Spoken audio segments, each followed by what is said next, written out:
darkness, open my eyes, let me see beauty that made this heart adore you. Hope of my life spent with you. Here I am to worship, here I am to bow, here I am to sing your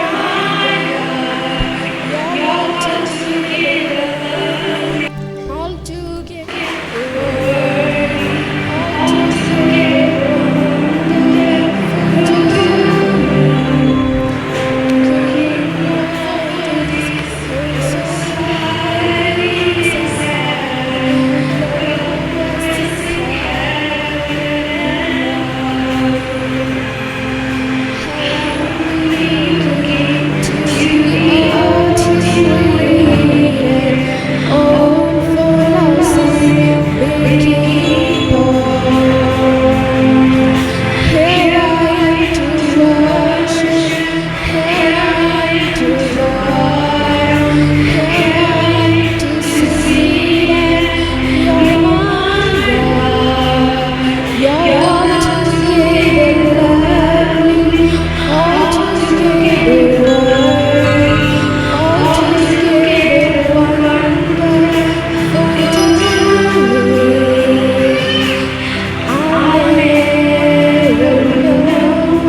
മണിയാമല പീവത്സവയുടെ മകളാണ്. കരമടിച്ചൊന്ന് പുഷ്പം ചെയ്താൽ വളരെ അനുഗ്രഹിക്കപ്പെട്ട ഒരു സ്വരം ഉണ്ടാവുകയും അനുഗ്രഹിക്കട്ടെ. തുടർന്ന് അനുഗ്രഹിക്കപ്പെട്ട സന്ദേശം നമുക്ക് കേൾക്കാം. അതിനുവേണ്ടി ടിറ്റോററ്റി നമ്മൾ ക്ഷണിക്കുന്നു. കരമടിച്ച് സ്വാഗതം ചെയ്യും.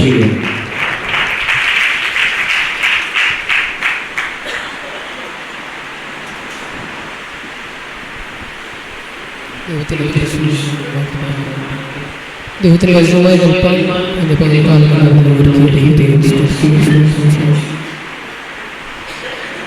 യൂത്ത് മീറ്റിംഗായി എനിക്ക് ഇന്നൊരു അവസരം എല്ലാവരും നാളെ മുതൽ സ്കൂളിലും കോളേജുകളിലൊക്കെ പോകാറുണ്ട്. നാളെ തൊട്ട് ക്ലാസ് നടത്തുന്നു. എല്ലാവരും സ്കൂളിൽ പോലെ നമ്മൾ ഈ സമയം അതുപോലെയാണോ? നാളെ സ്കൂളിൽ പോകാൻ ആണോ? അല്ല സ്കൂളിൽ ഹോംവർക്ക് ചെയ്യാം. സഭയിൽ ഒരുപാട് ചെയ്യാൻ നിർബന്ധമില്ല. ബൈബിൾ മാത്രമല്ല. നമ്മളൊരിക്കലും സഭയിൽ പോകുന്ന പോലെ ഒരിക്കലും സ്കൂളിൽ പോകത്തില്ല. സ്കൂളിൽ പോകുമ്പോൾ ഒരു കല്യാണത്തിന് പോകത്തില്ല. ഒരു സുഹൃത്തുക്കളുടെ ഫംഗ്ഷൻ നമ്മൾ പോകത്തില്ല. എല്ലാ തരത്തിലും ഒരു സിസ്റ്റം, ഓരോ തരത്തിലും ഒരു സിസ്റ്റം കാണാൻ സാധിക്കും. നമ്മുടെ സഭയിൽ ഒരു സിസ്റ്റം ഉണ്ട്. നമ്മുടെ സുഹൃത്തുക്കളുടെ ഇടയിൽ ഒരു സിസ്റ്റം, നമ്മുടെ കോളേജിൽ ഒരു സിസ്റ്റം ഉണ്ട്. നമ്മൾ ജോലി മേഖലയിൽ ഒരു സിസ്റ്റം അല്ലേ? ഏതൊരു സിസ്റ്റവും വർക്ക് ചെയ്യുന്നത് ചില അൽഗോരിതംസ് ബേസ് ചെയ്തിട്ടുണ്ട്. ഈ അൽഗോരിതം സിസ്റ്റം എന്നൊക്കെ ചിലർക്ക് മനസ്സിലാകാത്തതുകൊണ്ട് കമ്പ്യൂട്ടർ സയൻസ് കേൾക്കുന്നവർക്ക് ചിലപ്പോൾ മനസ്സിലാകുമായിരിക്കും. നിങ്ങൾക്ക് മനസ്സിലാകാൻ വേണ്ടിയിട്ട് ഒരു ഉദാഹരണം നിങ്ങളുമായി പങ്കുവെക്കാം. ഈ സഭയുടെ ഒരു ഈ സഭ പോകുന്ന ഒരു അൽഗോരിതം എങ്ങനെയാണ്? കുറച്ച് പ്രായം കുറഞ്ഞവരൊക്കെ ഫ്രണ്ടിലിരിക്കുന്നുണ്ടല്ലോ, ഇവിടെ ഫ്രണ്ടിലായിട്ട് ഇരിക്കുന്നു. അതിനേക്കാൾ കുറച്ച് പ്രായം കൂടിയവർ പുറകിലിരിക്കുന്നുണ്ട്.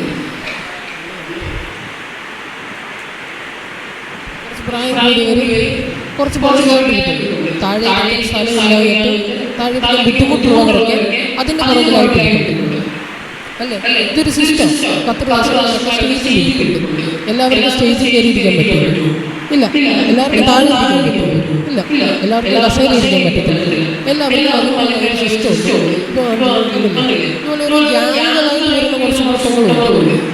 ഇതുപോലെ ഓരോ ഗ്യാങ്ങുകളെല്ലാം എല്ലാത്തിലും കാണും. നമ്മുടെ സ്കൂളുകളിൽ അല്ലേ? നമ്മുടെ സ്കൂളുകളിൽ കുറച്ച് ഒരു ബാക്ക് ബെഞ്ചേഴ്സ് അവിടെ ഇരിക്കും. കുറച്ച് എല്ലാത്തിലും ആവറേജ് നടുക്കായിട്ടിരിക്കും അല്ലേ? എല്ലാത്തിനും ഓരോ അൽഗോരിതം നമുക്ക് കാണുവാൻ സാധിക്കും അല്ലേ? അപ്പം ഞാനിത് പറഞ്ഞു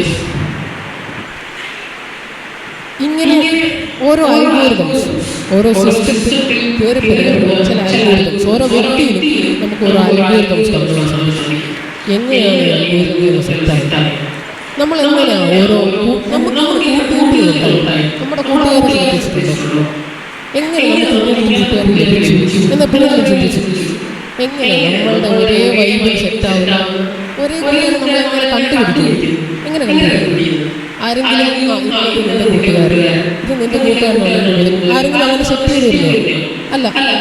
ഒരു പർപ്പസ് ഉണ്ട്. നമ്മളുടെ ഒരു ആഗ്രഹം അല്ലെങ്കിൽ നമ്മളുടെ ഇഷ്ടങ്ങൾക്കനുസരിച്ച് നിൽക്കുന്ന ആളുകളെ നമ്മൾ തിരഞ്ഞെടുക്കും. അറിഞ്ഞോ അറിയാതെ ചിലതൊക്കെ തെറ്റായി പോകാം, ചിലതൊക്കെ ശരിയാകാം. ഭൂരിഭാഗവും ഈ ലോകത്ത് തെറ്റാകാനുള്ള സാധ്യത ശരിയായി കേട്ടുമുണ്ട്. ഞാൻ ഇതൊക്കെ പറയുന്ന ഉദ്ദേശം ദൈവം നമ്മളെ പ്രസാദിക്കുന്ന ഒരു കാര്യമാണ്. ഇത് ഞാൻ ഒരു ഉദാഹരണം നടത്തുന്നു. ദൈവം നമ്മളെ പ്രസാദിക്കുന്നത് എന്ന് പറഞ്ഞാൽ തിരിച്ചിലേക്ക് തിരിച്ചു ദൈവം നമ്മളെ പ്രസാദിക്കുന്നത് റോമർ 12:2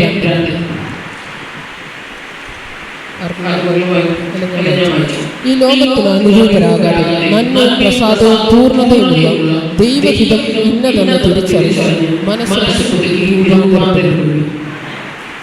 എല്ലാവർക്കും സുപരിചിതമായുള്ളൊരു വേദഭാഗം തന്നെയാണ്.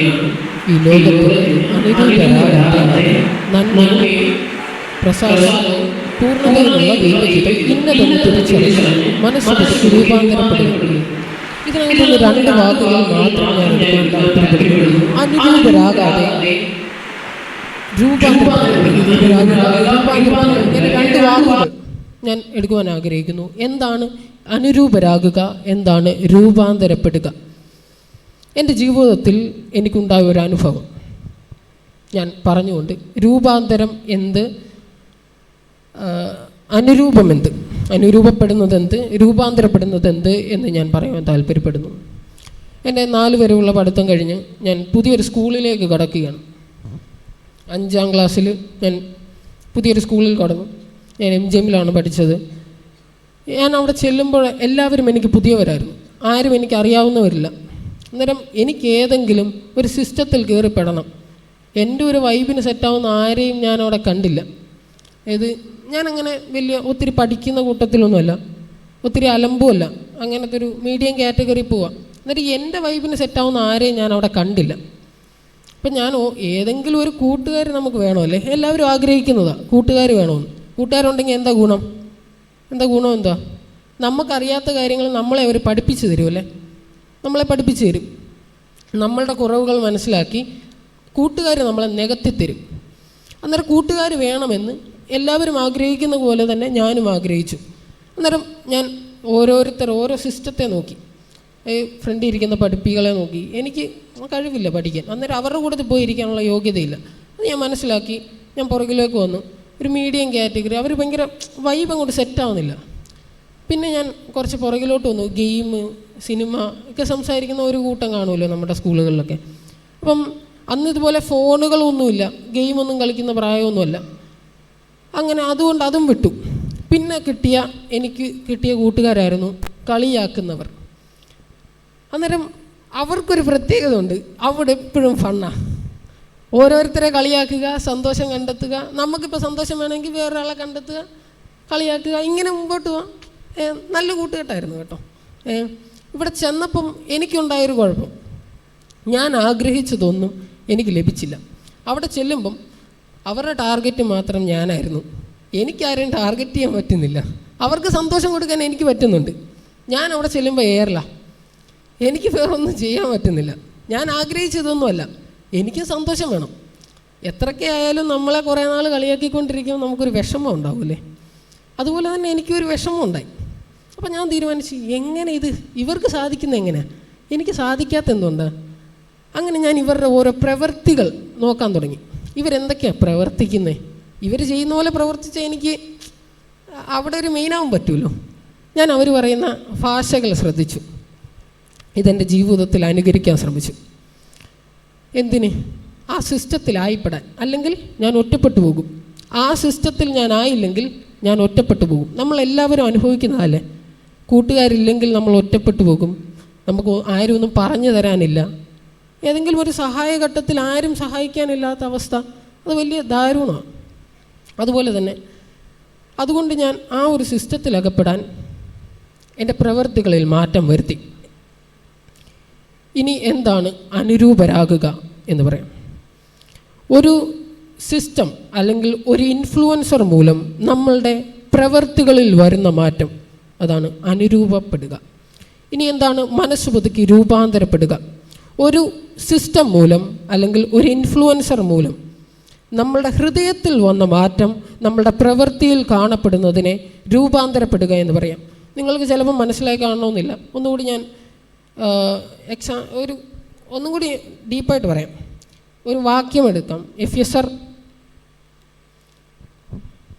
4:22 മുതൽ 24 വരെയുള്ള വാക്യമാണ്. എഫെസ്യർ 4:22 മുതൽ 24 വരെ.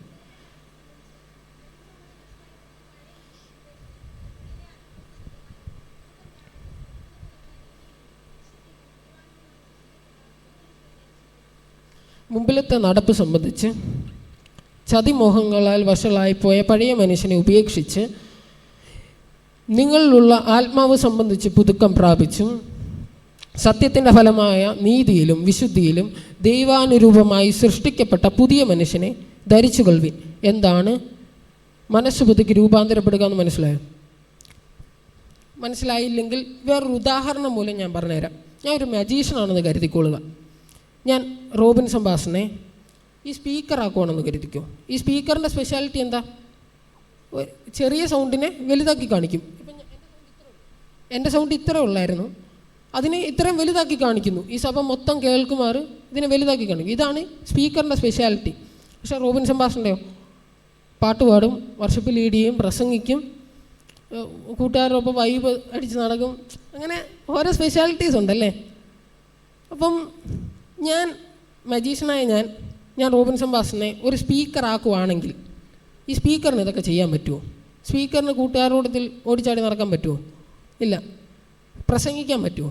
ഏതെങ്കിലും ഒരു ശബ്ദമില്ലാതെ ആ സ്പീക്കറിന് പ്രവർത്തിക്കാൻ സാധിക്കത്തില്ല അല്ലേ? പാട്ട് പാടാൻ പറ്റുമോ? ഒറ്റയ്ക്ക് പാട്ട് പാടാൻ പറ്റുമോ? ഇല്ല. അപ്പം ഞാൻ റോബിൻ സംഭാഷണനെ സ്പീക്കറാക്കുവാണെങ്കിൽ സ്പീക്കറിൻ്റെ സ്പെഷ്യാലിറ്റി എന്താണോ, സ്പീക്കറിൻ്റെ ക്യാരക്ടർ എന്താണോ, അതായിരിക്കും അവിടെ കാണപ്പെടുന്നത്. പിന്നീട് റോബിൻ സംഭാഷണനെ പോലെ പാട്ട് പാടാൻ ആ സ്പീക്കറിന് കഴിയത്തില്ല, പ്രസംഗിക്കാൻ കഴിയത്തില്ല. ഇത് തന്നെയാണ് ദൈവം നമ്മളെക്കുറിച്ച് ആഗ്രഹിക്കുന്നത്. മനസ്സ് പുതുക്കി രൂപാന്തരപ്പെടുക. റോമർ 12:2 നമുക്ക് തിരിച്ചു വരാം. ഈ ലോകത്തിന് അനുരൂപരാകാതെ, അനുരൂപപ്പെടുക എന്ന് ഞാൻ മനസ്സിലാക്കി തന്ന ഒരു രീതിയിൽ ഞാൻ പറയാം. നമ്മളുടെ പ്രവൃത്തികളിൽ മാറ്റം വരുത്തുക എന്നുള്ളതല്ല, കേവലം ഒരു സിസ്റ്റത്തിൽ കയറിപ്പെടുവാൻ വേണ്ടി നമ്മളുടെ പ്രവൃത്തികളിൽ വരുത്തുന്ന മാറ്റമല്ല ദൈവം ആഗ്രഹിക്കുന്നത്. നന്മയും പ്രസാദവും പൂർണ്ണതയുമുള്ള ദൈവഹിതം ഇന്നതെന്ന് തിരിച്ചറിഞ്ഞ് മനസ്സ് പുതുക്കുക, രൂപാന്തരപ്പെടുക. മനസ്സ് പുതുക്കി രൂപാന്തരപ്പെടുക കേവലം നമ്മളുടെ പെരുമാറ്റത്തിൽ വരുന്ന മാറ്റമല്ല, നമ്മളുടെ പ്രവൃത്തികളിൽ വരുന്ന മാറ്റമല്ല, നമ്മളുടെ ഹൃദയത്തിൽ വന്ന മാറ്റം നമ്മളുടെ പ്രവൃത്തിയിൽ കാണപ്പെടുന്നു. എങ്ങനെയാണിത് സാധ്യമാകുന്നത്? എങ്ങനെ ഒരു വ്യക്തി വേറൊരു വ്യക്തിയായി മാറാൻ സാധിക്കും? ശരി, ഞാനിപ്പോൾ ഇവിടെ പറഞ്ഞപ്പോൾ എളുപ്പമായി. റോബിൻ സംഭാഷണം ഒരു സ്പീക്കറാകുന്നു എങ്ങനെ സാധിക്കും? അല്ലെങ്കിൽ റോബിൻ സംഭാഷണം ഇപ്പം ഞാനായിട്ട് കൺവേർട്ട് ചെയ്യാൻ പറ്റുന്നത് എങ്ങനെ സാധിക്കും? അസാധ്യമല്ലേ? നമുക്ക് അസാധ്യം, നമുക്ക് ഒരിക്കലും വിശ്വസിക്കാൻ കഴിയാത്തതാണ്. വചനം എന്താ നമ്മളെക്കുറിച്ച് പറയുന്നത്? നമുക്ക് വിശ്വസിക്കാൻ ബുദ്ധിമുട്ടുള്ളതിനെ അല്ലെങ്കിൽ അസാധ്യമെന്ന് തോന്നുന്നതിനെ നമുക്ക് എങ്ങനെ സാധ്യമാക്കാൻ പറ്റും? വിശ്വാസം എന്നതോ ആശിക്കുന്നതിൻ്റെ ഉറപ്പും കാണാത്ത കാര്യങ്ങളുടെ നിശ്ചയവും. ഇത് നമുക്ക് ഒരിക്കലും കാണുവാൻ സാധിക്കത്തില്ല. ഒരു വ്യക്തിയായി മാറി എന്ന് ചില കാർട്ടൂണുകളിലൊക്കെ നമുക്ക് കാണുവാൻ സാധിക്കും. പക്ഷെങ്കിൽ ഈ ലോകത്തിലായിരിക്കുമ്പോൾ ഒരു വ്യക്തിയായി മാറുന്നത് അസാധ്യമാണ്.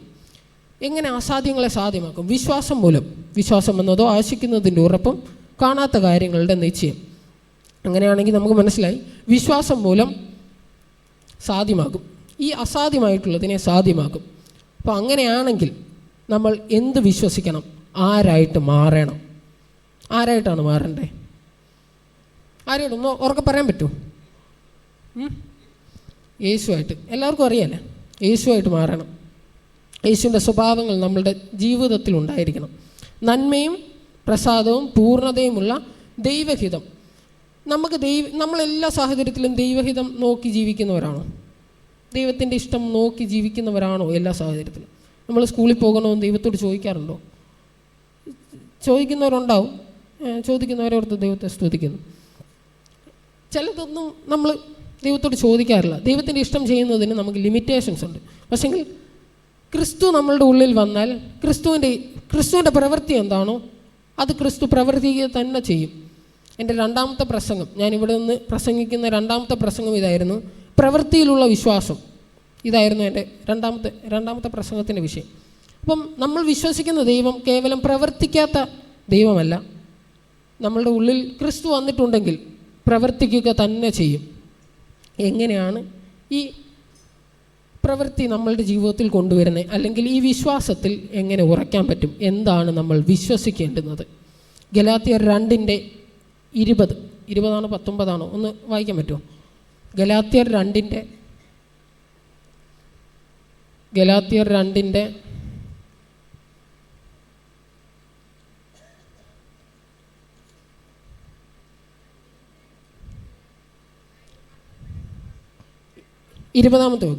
വാക്യം.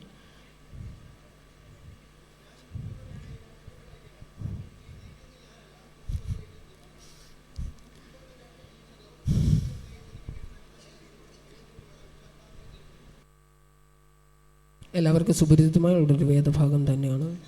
ഞാൻ ക്രിസ്തുവിനോടുകൂടെ ക്രൂശിക്കപ്പെട്ടിരിക്കുന്നു, ഇനി ജീവിക്കുന്നത് ഞാനല്ല ക്രിസ്തു അത്രേ. എല്ലാവരും സ്നാനപ്പെട്ടിട്ടുള്ളവർ കേട്ടിട്ടുള്ളൊരു വാക്യമായിരിക്കും അല്ലേ? സ്നാനപ്പെട്ടിട്ടുള്ളവർ കേട്ടേ, ഇനി ജീവിക്കുന്നത് ഞാനല്ല ക്രിസ്തുവാണ്. നമ്മളിലൂടെ ക്രിസ്തു ജീവിക്കണം. നമ്മൾ എന്ന ഈ ജഡീക ശരീരം വെടിഞ്ഞ് ക്രിസ്തുവിൻ്റെ ശരീരം അല്ലെങ്കിൽ ക്രിസ്തുവിൻ്റെ സ്വഭാവം നമ്മളുടെ ആത്മാവിൽ വരണം.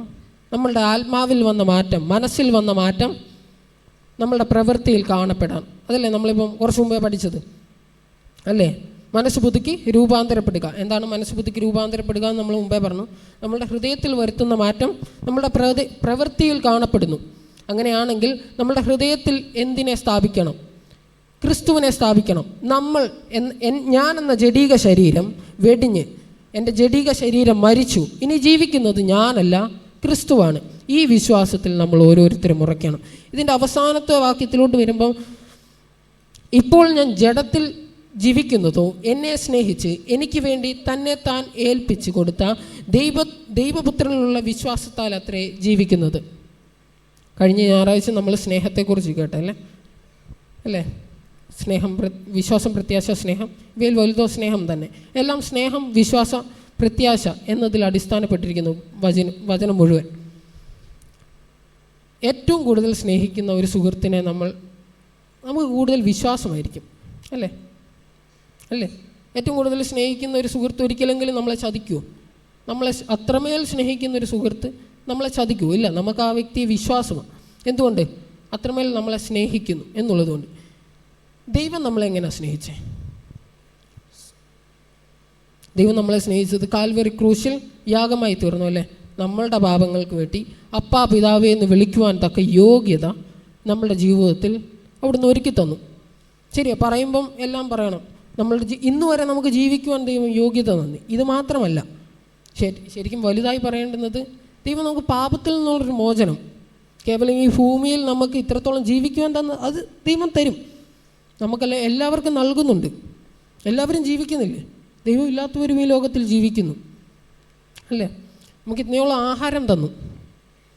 ഇത് ദൈവത്തിൻ്റെ ഒരു കരുണ. ഇതൊക്കെ അതിൻ്റെ ഒരു ഭാഗമായി മാത്രം പോകുന്നു, എല്ലാവർക്കും കൊടുക്കുന്നതിന് കൂട്ടത്തിൽ. പക്ഷെങ്കിൽ ദൈവം എല്ലാവർക്കും വേണ്ടി കൊടുത്തു. പക്ഷെങ്കിൽ നമ്മൾ സ്വീകരിച്ചവർക്ക് വേണ്ടി മാത്രം നൽകിയൊരു കാര്യമുണ്ട്, പാപത്തിൽ നിന്നുള്ളൊരു മോചനം. ഇതാണ് ദൈവത്തിൻ്റെ സ്നേഹം. സ്വന്തം പുത്രനെ നമുക്ക് യാഗമായി നൽകി. ഇതാണ് ദൈവം നമുക്ക് തന്ന സ്നേഹം. ഈ സ്നേഹത്തിൽ നിന്നുകൊണ്ട്, ഈ വിശ്വാസത്തിൽ നിന്നുകൊണ്ട്, ഞാനല്ല ക്രിസ്തുവാണ് എന്നെ ഉള്ളിൽ ജീവിക്കുന്നത് എന്നുള്ള വിശ്വാസത്തിൽ ഉറയ്ക്കണം. ഇന്നു മുതൽ ഞാനല്ല, പറഞ്ഞേ, ക്രിസ്തുവാണ് നമ്മളുടെ ഉള്ളിൽ ജീവിക്കുന്നത്. ക്രിസ്തുവാണെങ്കിൽ എങ്ങനെ നമ്മൾ പ്രവർത്തിക്കും? ക്രിസ്തുവായി മാറിയാൽ എങ്ങനെ നാം പ്രവർത്തിക്കും? പിന്നീട് നമ്മൾ ചെയ്യുന്നതൊക്കെ നമുക്ക് ചെയ്യാൻ പറ്റുമോ? ഞാൻ കുറച്ച് മുമ്പേ ഒരു ഉദാഹരണം പറഞ്ഞു. റോബിൻസൺ പാസ്റ്ററിനെ ഒരു സ്പീക്കറാക്കുവാണെങ്കിൽ സ്പീക്കറിന് ഒരിക്കലും കൂട്ടുകാരോടൊപ്പം നടക്കാൻ പറ്റത്തില്ല, പാട്ട് പാടാൻ പറ്റത്തില്ല, പ്രസംഗിക്കാൻ പറ്റത്തില്ല. സ്പീക്കറിൻ്റെ സ്വഭാവം എന്താണോ അതേ കാണാൻ പറ്റത്തുള്ളൂ. നമ്മൾ ഒരു വ്യക്തി ക്രിസ്തുവായി മാറിയാൽ എന്ത് നമുക്ക് ചെയ്യാൻ സാധിക്കും? ക്രിസ്തുവിൻ്റെ പ്രവൃത്തികൾ നമ്മളിൽ കാണാൻ പറ്റും അല്ലേ? ക്രിസ്തുവിൻ്റെ പ്രവൃത്തികൾ നമ്മളിൽ കാണാൻ പറ്റും. നമ്മൾ ആദ്യമേ നമ്മൾ പറഞ്ഞൊരു കാര്യമുണ്ട്, കൂട്ടുകാരുണ്ടെങ്കിൽ നല്ലതാ. എന്തുകൊണ്ട്?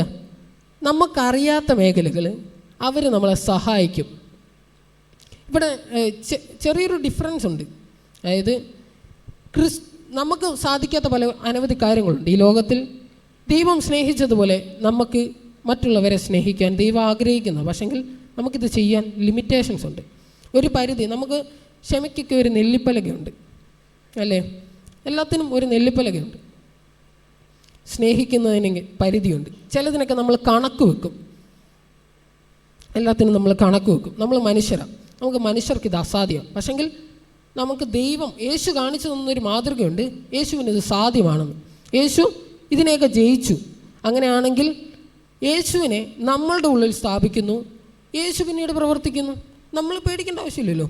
എല്ലാവരും ഭയങ്കര ഭയത്തോടെയും കൂടി കാണുന്നൊരു വിഷയമാണ് സ്നാനം. എങ്ങനെ സ്നാനപ്പെട്ട് കഴിഞ്ഞാൽ വീണ്ടും പാപം ചെയ്യുമോ, എങ്ങനെ അതുകൊണ്ട് കുറച്ച് നാളത്തേന് നീട്ടിവെക്കാം എന്നുള്ളൊരു ദേശത്തിൽ കടന്നു പോകുന്നവരുണ്ട്. അവരോട് ഞാൻ ഒരു കാര്യം പറയട്ടെ, ശരിക്കും എളുപ്പമാണ്. വിശ്വാസത്തിൽ ഉറയ്ക്കുക എന്നുള്ളത് മാത്രം നമ്മൾ ചെയ്താൽ മതി. ഞാൻ വാതിൽക്കൽ നിന്ന് മുട്ടുന്നു, ആരെങ്കിലും എൻ്റെ ശബ്ദം കേട്ട് വാതിൽ തുറന്നാൽ അകത്ത് വരാമെന്നാണ് ദൈവം പറഞ്ഞിട്ടുള്ളത്. അന്നേരം നമ്മൾ ചെയ്യേണ്ടുന്നത് വാതിൽ തുറക്കുക എന്നുള്ളൊരു ഡ്യൂട്ടി മാത്രമാണ്. നമ്മൾ വിശ്വസിക്കുക എന്നുള്ളത് മാത്രമാണ്. വിശ്വസിക്കുന്നത് ഏതിൽ എന്നുള്ളത് ഡിപ്പെൻഡ് ചെയ്തിരിക്കും. എന്താണ് നമ്മൾ വിശ്വസിക്കേണ്ടത്? ഞാൻ മരിച്ചു, ഇനി ജീവിക്കുന്നത് ഞാനല്ല, ക്രിസ്തുവാണ്. ഇനി ഇതൊക്കെ നമ്മൾ പഠിച്ചു. അതായത് എന്താണ് വിശ്വസിക്കേണ്ടുന്നത്, എന്താണ് ദൈവം ആഗ്രഹിക്കുന്നത്, എങ്ങനെ വിശ്വസിക്കണം എന്നുള്ളതൊക്കെ നമ്മൾ പഠിച്ചു. ഇനി എന്തിന് നമ്മളിത് ചെയ്യണം? എന്തിനാണ് നമ്മളിത് ചെയ്യേണ്ടത്?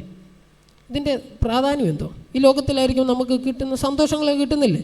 എല്ലാ ദിവസവും ആഹാരം കിട്ടുന്നുണ്ടല്ലേ? സ്കൂളിൽ പോവാം, കൂട്ടുകാരുണ്ട്, എന്നെക്കാളും നന്നായിട്ട് കൂട്ടുകാരൊക്കെ ഉള്ളവരായിരിക്കും, എന്നെക്കാളും അറിവുള്ളവരായിരിക്കും ഇവിടെ ഇരിക്കുന്നവർ. നമുക്കിതിൻ്റെ പ്രാധാന്യം എന്താ? മത്തായി 7:21 മുതലുള്ള വാക്യം ആരും വായിക്കണ്ട, വായിച്ചു കഴിഞ്ഞാൽ വീണ്ടും വായിക്കണം.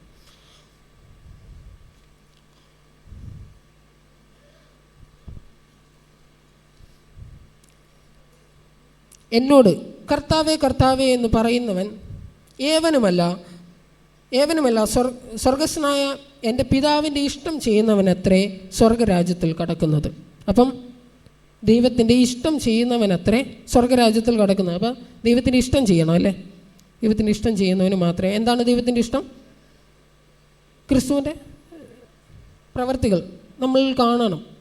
എന്നെ കാണുന്നവർ ക്രിസ്തുവിനെ കാണണം അല്ലേ? എല്ലാവരും പ്രാർത്ഥിക്കുമ്പോൾ പറയുന്നൊരു കാര്യമല്ലേ, നമ്മളെ കാണുന്നവർ ക്രിസ്തുവിനെ കാണണം അല്ലേ? നമ്മളുടെ മാതാപിതാക്കൾ ചിലപ്പോൾ നമ്മളെക്കുറിച്ച് പറഞ്ഞിട്ടുള്ളതായിരിക്കുന്ന ഒരു കാര്യമായിരിക്കും, നീ നിൻ്റെ കൂട്ടുകെട്ട് ശരിയല്ല, അതുകൊണ്ടാണ് നീ ഇങ്ങനെ ആയിപ്പോയെ, നിൻ്റെ കൂട്ടുകെട്ടുകൾ ഇങ്ങനെ ആയിപ്പോയതുകൊണ്ട്.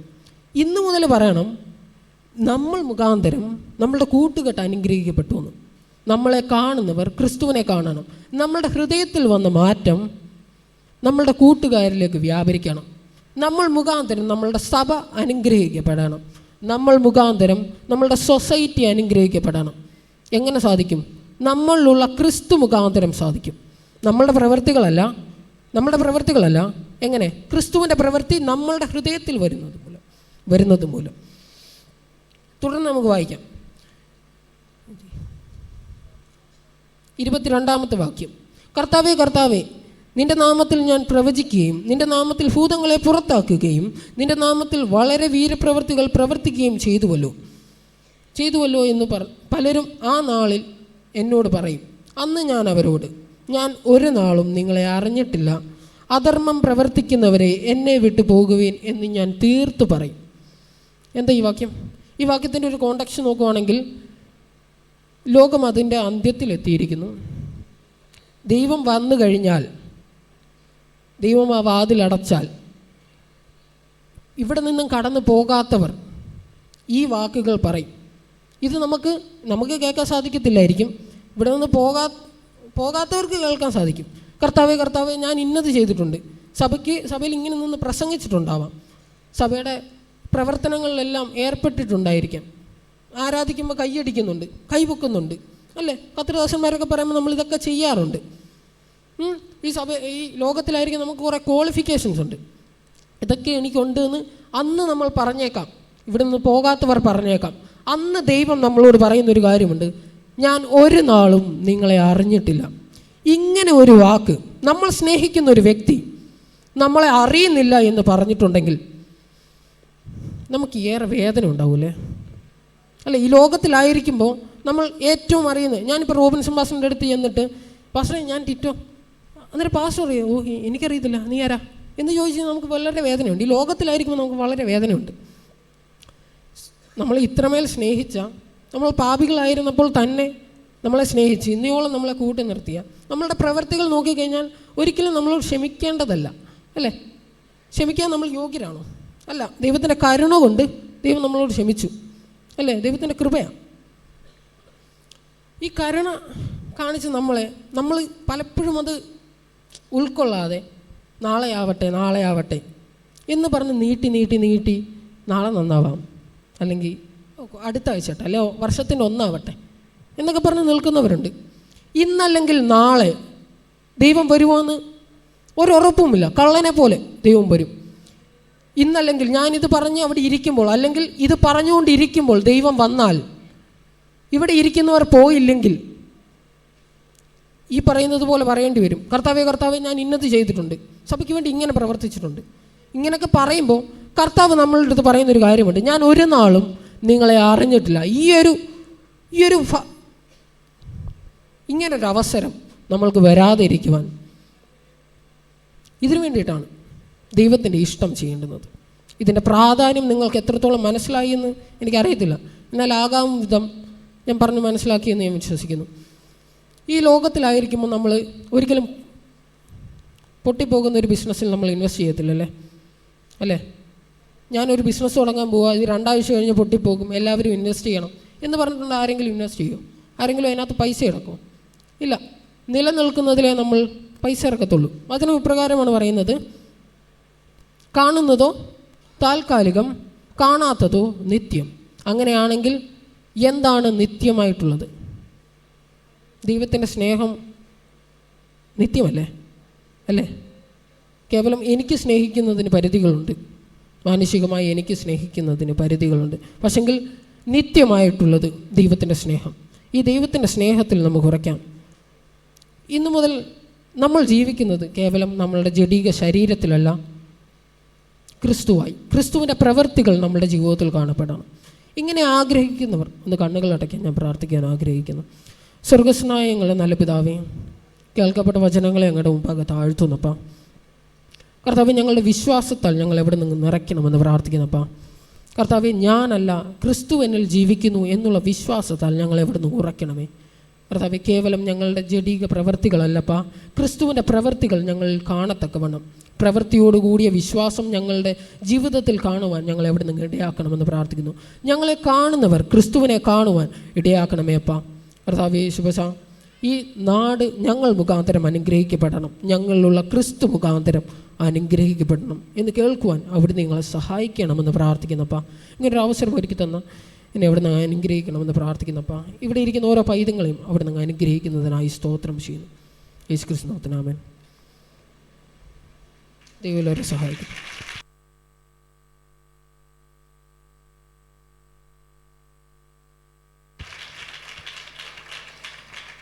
നല്ലൊരു കൈയ്യടി തന്നെ കൊടുക്കണം. നല്ലൊരു കൈയ്യടി. ഞങ്ങൾ ഉപദേശിമാർ പോലും ചില സമയത്ത് ഇങ്ങനെ പ്രസംഗിക്കുമെന്ന് അറിയില്ല. 25 മിനിറ്റോളം ഭംഗിയായി കർത്താവിൻ്റെ വചനം ഐശ്വര്യമായി ശ്രൂഷിച്ചു. നല്ലൊരു കരമടി കൊടുത്ത് ഒരനുഗ്രഹിക്കപ്പെട്ട യുവപ്രഭാഷകനായി തീരട്ടെ എന്ന് ആത്മാർത്ഥമായി ഞാൻ ആശംസിക്കുകയാണ്. പറഞ്ഞപ്പോൾ തന്നെ ഒരു കാര്യം മനസ്സിലായി, ഹൃദയത്തെ തട്ടിയാണ് അദ്ദേഹം സംസാരിച്ചത്. അത് എത്ര പേരത് ഫീൽ ചെയ്യുമെന്ന് എനിക്കറിയില്ല. കർത്താവ് ധാരാളം അനുഗ്രഹിക്കട്ടെ. വചനത്തിന് മുമ്പാകെ നമ്മളെ തന്നെ ഒരു പ്രാവശ്യം കൂടി സമർപ്പിക്കുക. Praise the Lord. ഒരു പ്രാവശ്യം കൂടെ കണ്ണൊന്നടച്ചാട്ട് ഒറ്റ വാക്കി നമുക്ക് പ്രാർത്ഥിക്കാം. കേട്ട വചനം നമ്മുടെ ജീവിതത്തിനകത്തൊരു വലിയ രൂപാന്തരം ഉണ്ടാക്കണം. വചനം കേൾക്കുന്നവർ